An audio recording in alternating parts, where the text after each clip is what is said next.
with this, Dom, as we transition. Okay. Think about if you would join a church, and their pastor wife passed away a couple of years ago. Mm-hmm. He's 63. Okay. And he decides to get married to a 19-year-old woman at your church. And I'm just gonna play a little bit of his sermon talking about people being upset at him about that. Okay. You're gonna see a picture of them as well. But don't let the devil fool you now. And I wish some of y'all would mess with my wife, Jordan. Talking about what you gonna do if you see her. Well, you will see me on the news. Let me just tell you that right now. Not the king's been a bad Talking about what you gonna do if you see her. You better walk by and say, praise the Lord. That's what you better do.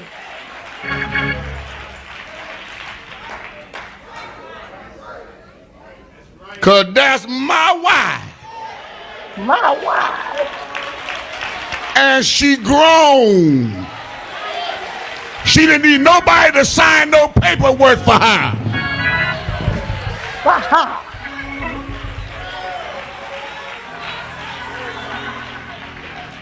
Now, if this was out in the streets, y'all be saying she made a come up. But you a hypocrite.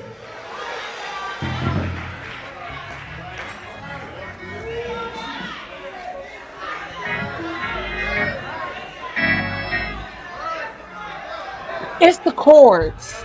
Yes. So don't you forget the Bible say marriage is honorable.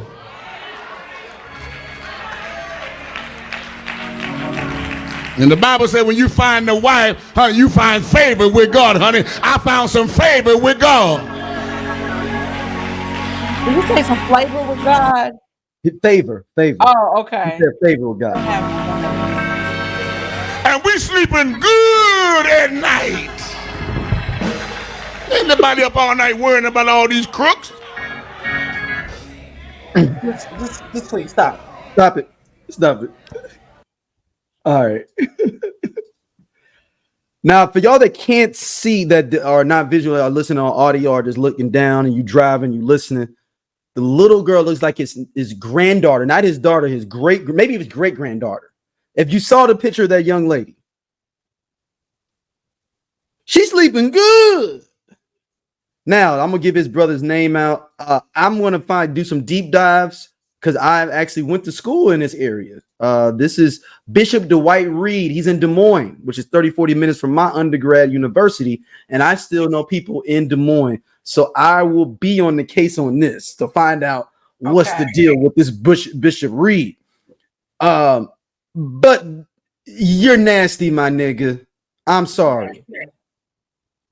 You're nasty, my nigga. As Raven would say, you're nasty. Yeah, like, no, I'm sorry, man. And you could be of a man of the cloth and all that shit too. Nigga, you nasty. He said he known her since she was 14 too. That was a whole nother article. Is that okay? Well, if you talk to Marcus Houston, it's okay as well. So that's where the segue comes in. Listen. I'm just saying they kind of flowing over each other now. They kind of flowing. These are back to back. Y'all gonna say, "Oh, well, Dom, you date people that." No, that's not the same thing. I was 19 dating 60-year-old man, right? I'm in my 30s doing things like that. I'm grown. I can make, ascertain. You can't even drink yet, B. She just was able to buy cigarettes. Yeah. Hold on, Dom. Watch this. Check this out. Hold on. This is her. This is them on his Instagram. That literally looks like his granddaughter. Right. If I showed you that, you're like, oh man, that's dope. That the pastor granddaughter, man. That's dope. Now, let me read the little caption here. That was a call for 2002. Right, but it resurfaced because it's resurfaced and it resurfaced because he did a sermon about her recently because people was talking about him. Okay, so they've been together since 2002. So yep, is 22. she 22? I'm sorry. Is she 20 now? I mean, at 21 now? 19, she was 19 in 2022. So he got married to her at 19. So she's 21. Now she can buy liquor, sort of. Yeah. Or close to it. If her birthday hasn't come yet, if it's at the end of the year. Highly inappropriate. This is what we talk about when it comes to grooming, women being manipulated. She's clearly what can we talk about? I'm talking about like for real, like what, like for real. Like, you know, she doesn't have a sound mind. Her frontal lobe isn't fully developed. Like when we talk about the, you know, people and, you know, the things regarding being an adult and what it requires to be an adult. So I'm just very confused. Like, you are absolutely correct. What do we have to talk about? You know, I'm going to assume she's not in college. And then the thing is that she didn't need no paperwork to sign. Like that's a prerequisite. You know, like, oh, she don't need no paperwork. It was her decision to wed this guy, you know, this man. And so, you know, he's right. In the streets, they probably would say, oh, it's a come up. But we would also say, this is very disgusting. We will also say that in the street, just like they're saying in the church, this is highly inappropriate. And I don't think we talk about the clergy enough and how a lot of times they do things and create realms and spaces for them to benefit off of. Like, these are things when we say there are problems in the church. This is where there are problems in the church. And we have to realize these people are just human beings, just like the rest of us. And that shit needs to be checked at the fucking door. You know what I mean? Like, there's no business. There's no reason this 60-something-year-old man should have a now 21-year-old wife. That's absurd. You want to know what I was doing at that age? Getting ready to graduate college and move to Los Angeles. I was about to break up with my boyfriend of 5 years. I might stayed a little longer than I should have. But once I touched down in LA and got that LA air in my lungs, I was like, it's over and done. Sinking emotion. But I think this is wild. This is wild to me. And where are your parents? And this is another thing that we don't talk about. Say, man, it's insufficient daddying, man. This is she come from a group home? No, she's a part. This Pentecostal, and I'm not trying to shit on no Pentecostal people if I say this, but this that Pentecostal shit, you know, you know, these are those same Pentecostals or some of those same people that's throwing down their fraternity letters and shit right now. That's that in that same kind of vein that we in with all this sketchy shit. That's all this. Anybody that's got evangelist in front of their name, he a bishop, but I guarantee you he ain't got no degrees, but he calls himself a bishop. But I bet you he ain't went to another. Let me look it up before I start talking seminary, about him. school. I'm gonna look him up real quick. Okay, so I'm not Greek. And I meant to hit up my homeboy about this. Because what is going on with that? Like, people that have crossed and they are denouncing their letters. People have been denouncing their letters for years, though, Dom. That's not nothing new, but it's a thing of now. So, all right, so there's a deeper things with it. When you talk about that with religion, there's people that don't understand what it is with the fraternity and sorority within that, the confines of that on just a general basis. Okay. But then there's also an angle that somebody put me up on game with, that there's some white evangelical shit that's trying to infiltrate blackness. Like, it's this idea of like everything's got to be by the book, by the church. So they're trying to infiltrate anything that is black, that is affecting change or pushing forward black culture. So that's a way for them to integrate and go after blackness within blackness, is by saying, why y'all letting y'all other black Christians do that? Because, you know, supposedly they worshiping all these different people. That's an angle I've heard from a couple of different other people that are clergy. And that would make a lot of sense. Like, these are clergy people that have told me that this is coming from some white evangelicals that are infiltrating black spaces and like pushing that shit towards them. Because they were saying that it was some girls that like just recently crossed like this spring line. Yeah, at Howard. Yeah, and then within a matter of weeks, they denounced it. So it was like this whole thing where it was like there was somebody that really wanted to be there. And you took somebody's spot to turn around and do this, like literally after you crossed. And so I'm wondering if there's like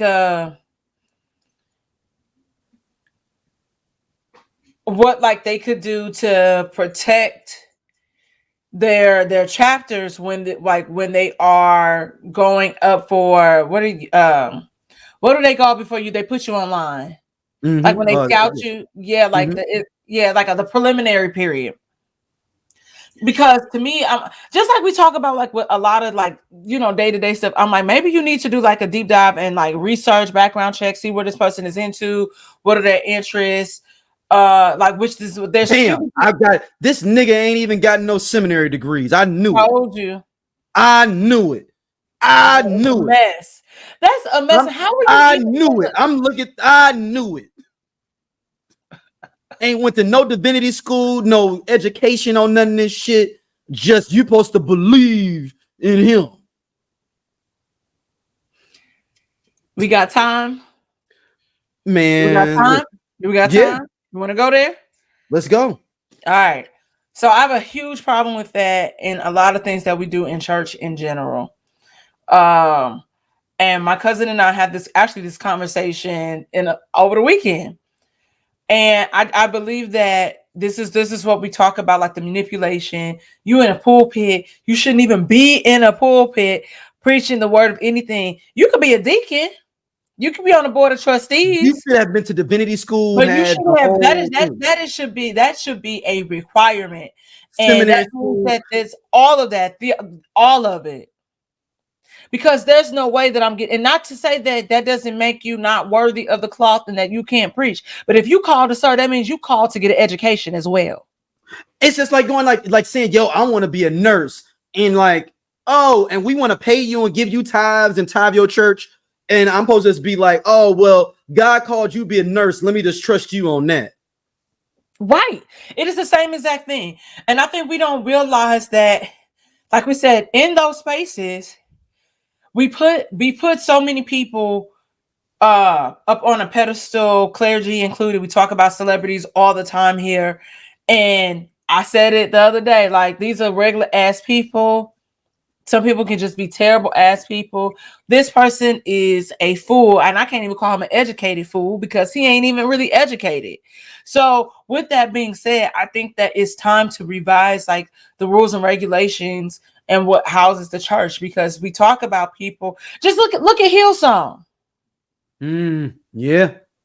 And Carl Lenz went to school, which okay, sidebar, y'all. This is an amazing documentary about Hillsong. Yeah, it's on Hulu. Well, I think that Carl Lenz is about to go back into the vestibule. Really? And actually the vestibule is outside of the church. I mean, outside the sanctuary. But I think he's going back into the pulpit based on a post that I saw yesterday. Oh, wow. So I don't know. But even so this guy took over his dad's church. You say what?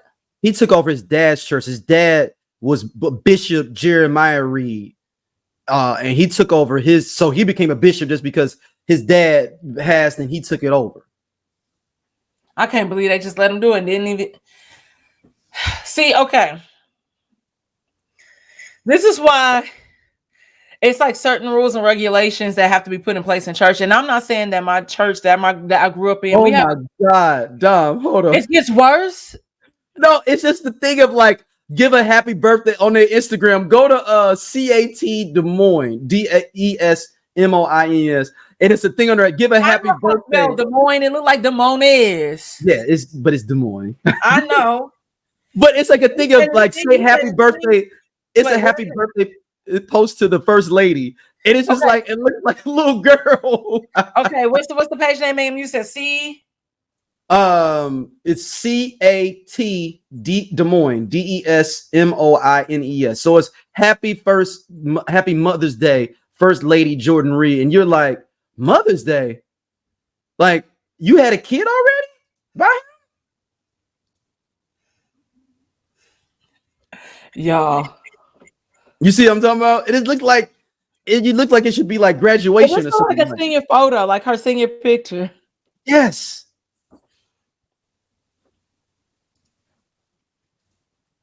Well, they call the first lady the mother of the church. Okay, so you saying she may not have had kids. It's just that they saying mother because she's a mother. Okay. Yeah, she's the mother of the church. They done turned the comments off. They had to. That was a good move. They had to. I'm not mad at them for that. They had to do that. They had to do that. They couldn't get away with that one. Like, I'm just trying to look up and try to find out. Like this looks like it's, and then it says Happy Heavenly Mother's Day to his wife, his former wife that transitioned. Yes, but it's his third wife. Keep in mind, I just read that it's his third wife. So this looked like the grandma, like she would be the grandmother. Right, that's his mother because his dad passed and he took over the church. This isn't his wife that passed away? That's his mama? That's his mama. Oh, that's wild. Yeah, so if you hold on. So oh no, they do have a baby. They showing them baptizing them. If you go to CAT Des Moines, November 15, 2023, they showing a happy anniversary and showing them like christening their baby.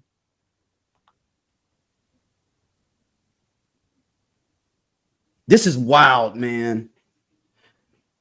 This reminds me, messed up thing. It reminds me like a Color Purple, where Celie's dad, or what was it, ended up being her stepdad, married that younger woman. Oh yeah, this the baby. Yeah, you see it now. Yep. This is bugged out, man. Look, I don't care what nobody's saying, man. That's nasty, B. I'm sorry. Yeah, it's nasty. And not just nasty. It shows a lot about his character too. And why are you parishioner at his church? Is my thing. I wonder how many members it really has, like active, and like I'd be interested to know the numbers before he took this wife. Good question. And then after. Good question. Yeah. Let me see. Let me see how many they should I call tomorrow morning and I'm like, hey, I'm looking for my name is Dominique Lovings with CNBC, and we have a few questions. Would you mind answering them for us? Oh, they probably been getting these for a minute. They ain't gonna get caught in that. They be fools to get caught in that hustle. Do you know how many members that you guys had prior to? Okay, well, their Facebook page has 4,000 followers. Okay, so I don't know what that means. I mean, does that mean after? Like, I'd be interested to see if there was an influx prior to this, or if that's the regular number. But you're on it, sir. Oh, I'm on their Facebook page. The choir don't look that big. Oh no, it's a decent size of choir. Take that back. Because I'm looking at the live one. Some people are just loyal to their church to a fault. Like my mom is, okay, I didn't mean to say that, but my mom is loyal to the church we grew up in to a fault.